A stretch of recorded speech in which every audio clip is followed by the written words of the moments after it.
নমস্কার বন্ধুরা, কেমন আছো তোমরা সবাই? আমি অঞ্জলি, আর তোমাদের সবাইকে আমার চ্যানেল লাভিং অঞ্জলিতে অনেক অনেক স্বাগত। আজকে আমি তোমাদের সঙ্গে শেয়ার করব মাটনের একটি ডিলিশিয়াস রেসিপি। তাহলে চলো এই রেসিপিটা এখন শুরু করা যাক। এই রেসিপিটার জন্য আমি এখানে নিয়ে নিয়েছি 800 গ্রাম পরিমাণে মাটন। এখন আমি জিরে আর গোলমরিচ একটু ভিজিয়ে রেখে বেটে নেব, আর তার সঙ্গে মাটনটা ম্যারিনেট করার জন্য দিয়ে দেব 2 চামচ রসুন বাটা, 2 চামচ আদা বাটা, আর ওই যে একটু গোলমরিচ আর জিরে বাটা বেটে রেখেছিলাম সেটা দিয়ে নেব। বাটা মশলা বলতে এখানে এইটুকু পরিমাণেই আমি ব্যবহার করব। প্রত্যেকটা জিনিস 2 চামচ করে নিয়েছি। আবারও বলছি, 2 চামচ আদা বাটা, 2 চামচ রসুন বাটা, আর 1.5 চামচ মতো গোলমরিচ আর জিরে একসঙ্গে বেটে নেওয়া হয়। আমাদের বাটা মশলা দেওয়া হয়ে গেছে। এবার দিয়ে নেব গুঁড়ো মশলা। গুঁড়ো মশলার মধ্যে প্রথমেই যেটা দেব সেটা হলো ঝাল লঙ্কার গুঁড়ো 2 চা চামচ দেব। তার সাথে দেব 2 চা চামচ কাশ্মীরি লঙ্কার গুঁড়ো। এই কাশ্মীরি লঙ্কার গুঁড়োর জন্য তরকারিটা একটু লাল লাল দেখতে হবে, সেই জন্যই এখানে কাশ্মীরি লঙ্কার গুঁড়োটা আমি ব্যবহার করছি। তোমরা চাইলে এইটা স্কিপ করতে পারো। এবার লঙ্কা গুঁড়ো 2 রকমের আমি দিয়ে নিয়েছি। তারপরে আমি যেটা দেব সেটা হলো হলুদ গুঁড়ো। ছোটো চায়ের চামচের 2 চামচই হলুদ গুঁড়ো দিচ্ছি, আর দিয়ে নেব একটু ধনে গুঁড়ো ওই 2 চামচ মতো, আর দিয়ে নেব একটু জিরে গুঁড়ো, আর দিয়ে নেব একটু গরম মশলার গুঁড়ো, আর দেব নুন। নুনটা তোমরা পরিমাণ মতোই দিও।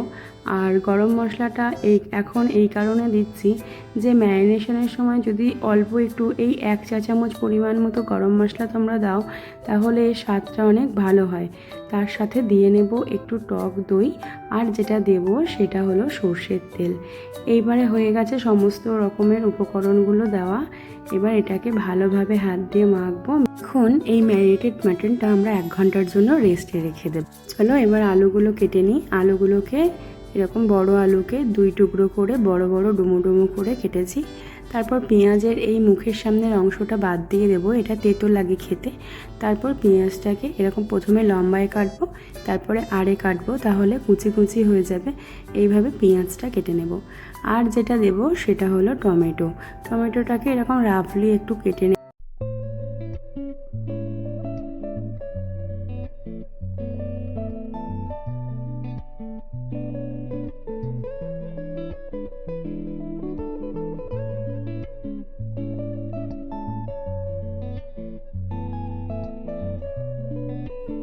তাহলে চলো এখন রান্নাটা শুরু করা যাক। সেটার জন্য প্রথমেই দিয়ে নেব কড়াইতে সর্ষের তেল। সর্ষের তেলটা গরম হয়ে যাওয়ার পরে ওতে দিয়ে নেব একটু হলুদ গুঁড়ো, তাহলে তেলটা ছিটিয়ে আসবে না। এবার আলুগুলো দিয়ে নেব, আর দিয়ে নেব আর একটু হলুদ, তাহলে রঙটা অনেক ভালো আসবে। হলুদ গুঁড়ো দেওয়া হয়ে গেছে। এবার যেটা দেব সেটা হলো একটু পরিমাণ মতো নুন দেব। নুন দিয়ে আলুটাকে খুব বেশি কড়া করে ভাজবো না, হালকাই ভাজবো। এই যে দেখছো আলুটা ভাজা হয়ে গেছে, আলুটা আমি এখন তুলে নিচ্ছি। এবার বাকি রান্নাটা তোমাদেরকে এখন দেখাবো। এই পর্যায়ে বলি, তোমাদের যদি আমার ভিডিওগুলো ভালো লেগে থাকে তাহলে একটু লাইক শেয়ার কমেন্ট করো, আর প্লিজ চ্যানেলটাকে একটু সাবস্ক্রাইব করে দিও। তোমরা যারা নতুন আমার ভিডিও দেখছো তাদের কাছে অনুরোধ থাকলো তোমরা আমার চ্যানেলটাকে একটু সাবস্ক্রাইব করে দিও। এখন এই আলু ভাজার তেলেই দিয়ে নেব একটা শুকনো লঙ্কা, একটা তেজপাতা, আর এলাচ, দারুচিনি আর লবঙ্গ। এখন এই গোটা মশলাগুলোকে আমরা একটু নাড়াচাড়া করে নেব, তাহলে এর যে ফ্লেভারটা সেটা রান্নায় ভালোভাবে যাবে, তেলের মধ্যে এই ফ্লেভারটা অ্যাবজর্ব করবে। এখন এই যে পেঁয়াজগুলোকে কুচিয়ে রেখেছিলাম, এই পেঁয়াজগুলো এবার এই তেলের মধ্যে দিয়ে দেব। খুব বেশি পরিমাণে পেঁয়াজ নিইনি, রান্নাটা খুবই হালকা হবে। তোমরা এই রান্নাটা আসছে নবমীতে ট্রাই করতে পারো। পেঁয়াজটা একটু নাড়াচাড়া করব। পেঁয়াজটা একটু নাড়াচাড়া করে যখন দেখবো একটু অল্প নরম হয়েছে তখন একটু দিয়ে নেব চিনি। চিনি দিলে আমি বারবার যে কথাটা বলি, অনেকে চিনি খাও না, সেই জায়গায় তোমরা চিনির জায়গায় এখানে একটু অল্প পরিমাণে গুড় ইউজ করতে পারো। তাতে কি হবে না, যে মশলাগুলো আমরা দিচ্ছি সেই মশলার একটা কড়া ভাব থাকে, সেই কড়া ভাবটা চিনি বা গুড়ের কারণে সেই কড়া ভাবটা চলে যায়। সেই জন্য আমি গুড় বা চিনি একটু রান্নায় দিই। পেঁয়াজটা যখন ভাজা হয়ে যাবে তখন এর মধ্যে দিয়ে নেব এই যে কুচি করে রাখা টমেটোটা। টমেটোটা দিয়ে একটু নাড়াচাড়া করে নেব। খুব বেশি নরম করার প্রয়োজন নেই, যেহেতু মাটন এটা গলেই যায়, তো একটু নরম হবে। তখন সেই পর্যায়ে এখানে যে ম্যারিনেটেড মাটনটা আমাদের ছিল, 1 ঘন্টা আগে আমরা ম্যারিনেট করে রেখেছিলাম, সেই মাটনটা এই পেঁয়াজ আর টমেটো ভাজা যেটা করেছি তার উপরে এই মাটনটা দিয়ে নেব। এখন আমরা এই মাটনটাকে এই যে পেঁয়াজ টমেটো ভাজা আর এই যে মশলাটা মাখিয়ে রেখেছিলাম সেই সমস্ত জিনিসটা যাতে একেবারে ভালোভাবে মিশে যায়, সেজন্য ভালোভাবে নাড়াচাড়া করব। একটু নাড়াচাড়া করার পরে এটাকে আমরা গ্যাসের ফ্লেম হাই রেখেই আমরা একটু চাপা দিয়ে নেব। তাহলে কি হবে, এর থেকে জলটা বেরোবে। আর আস্তে করছে না এই কারণে যে খুব বেশি জলটা বেরিয়ে যাক, এখন সেটা চাইছি না, সেই জন্য একটু গ্যাসের ফ্লেমটা জোরেই রাখবে, রেখে হাইতে রাখবে, রেখে তোমরা মাটনটাকে এরকম কষতে থাকবে, মাঝে মাঝে এরকম নাড়বে আর তারপর মাঝে মাঝে ঢাকা দেবে। এইভাবে তোমরা বেশ কিছুক্ষণ মাটনটাকে নাড়াচাড়া করে কষাতে থাকবে। এই প্রসেসটা তোমরা একটু ভালোভাবে দেখো, তাহলে রান্নাটা খুবই টেস্টি হবে। এই যে দেখছো আমি চাপা দিয়ে দিয়ে কষাচ্ছি, একটু করে নাড়াচাড়া করছি আর একটু করে চাপা দিচ্ছি। তারও দেখতে পাচ্ছ রঙটা পুরো চেঞ্জ হয়ে গেছে, আস্তে আস্তে রঙটা মাটনের রঙটা কি সুন্দর আসছে। এইভাবে কষাতে কষাতে যখন দেখবে যে মাটন থেকে যে জলটা বেরিয়েছিল সেটা প্রায় শুকিয়ে এসেছে আর রঙটা এরকম চেঞ্জ হয়ে গেছে, তখন বুঝবে যে মাটনটা মোটামুটি কষানো হয়ে গেছে। আরও একটু মাটনটাকে ভালোভাবে নাড়াচাড়া করে জলটা একটু শুকিয়ে মতো নেবে, তাহলে এর টেস্টটা অনেক ভালো আসবে।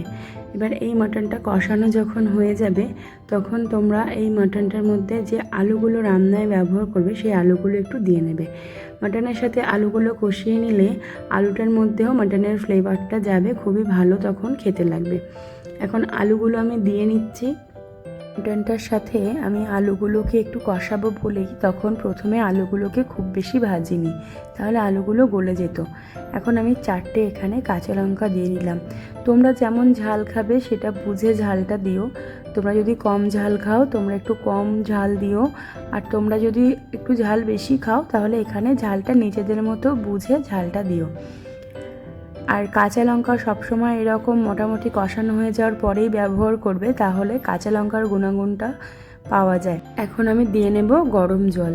যতটুকু ঝোল তোমাদের মনে হবে যে এতটা ঝোল প্রয়োজন, সে তার থেকে একটু জলটা বেশি দিও। আচ্ছা, এখানে আমি তোমাদেরকে দুটো কথা বলবো। এক তো মাংসটা তোমরা প্রেশার কুকারে সেদ্ধ করতে পারো, আর একটা তোমরা কড়াতেই সেদ্ধ করতে পারো। দুটো ক্ষেত্রেই নিয়মটা আমি তোমাদেরকে বলে দিচ্ছি। তোমরা যখন কড়াইতে সেদ্ধ করবে তখন আলুগুলোকে তুলে নিয়ে মাংসটাকে আগে ভালোভাবে সেদ্ধ করে নেবে, তারপরে আলুগুলোকে দেবে, যেটা আমি করেছি। আলুগুলো এই জল দেওয়ার আগেও তুলে রাখতে পারো, জল দেওয়ার পরেও তুলে রাখতে পারো। আর যেটা প্রেশার কুকারে দেবে সেটা হলো তোমরা আলুগুলোকে বেছে মানে আলাদা করে রেখে তোমরা মাংসটাকে প্রেশার কুকারে দেবে। প্রেশার কুকারে তোমরা প্রথমে 3 থেকে 4টে সিটি দেবে। দেওয়ার পরে এই গ্যাসটাকে যেটা হবে সেটাকে রিলিজ করবে না, ওইভাবেই ঠান্ডা হতে রেখে দেবে। যখন দেখবে যে সিটিটা একা একাই রিলিজ করে দিয়েছে ভেতরের গ্যাসটা, তখন তোমরা ওটাকে খুলে এবার ওর মধ্যে আলুগুলোকে দিয়ে নেবে। দিয়ে নিয়ে আবার তোমরা 2টো সিটি দিয়ে নিও, তাহলে পারফেক্টলি একদম মাটনটা কুকড হবে আর আলুটাও গলে যাবে না, এরকম গোটা গোটা থাকবে। তারপরে আমি এখানে যেটা করেছিলাম যে আলুগুলো তুলে নিয়ে একটা রসুন দিয়েছিলাম গোটা, সেটা আমার ছেলে ভীষণ খেতে ভালোবাসে। তোমরা এরকম দিয়ে খেয়ে দেখতে পারো। ওটা আমি ক্লিপে অ্যাড করা হয়নি, যেহেতু আমি বুঝতেই পারছো এক হাতে ফোন ধরে এক হাতে রান্নাটা করি, অসুবিধে হয়। আচ্ছা, এখন ধনেপাতা দিয়েছি। মাংসটা যখন এরকম হয়ে গেছে আর দিয়ে নিলাম আর একটু গরম মশলা। এখন আমাদের মাংসটা পুরোপুরি হয়ে গেছে। তোমরা দেখছো আমি একটু ঝোলঝোলই রেখেছি। আর এটা ঠান্ডা হওয়ার পরে দেখো এরকম তেলটা উপরে এসে গেছে, কত সুন্দর দেখতে হয়েছে, খুবই লোভনীয় দেখতে হয়েছে আর খেতেও খুবই সুন্দর হয়েছিল। তোমরা অবশ্যই বাড়িতে বানিয়ে আমাকে জানিও কেমন হয়েছে। আর ভালো থেকো সবাই, আমার চ্যানেলটাকে একটু সাবস্ক্রাইব করে দিও। আর আমাকে অবশ্যই জানিও তোমাদের আজকের এই রান্নাটা কেমন লাগলো। আমি তোমাদের কমেন্টের অপেক্ষায় থাকবো। কিরে, কেমন আছে? খারাপ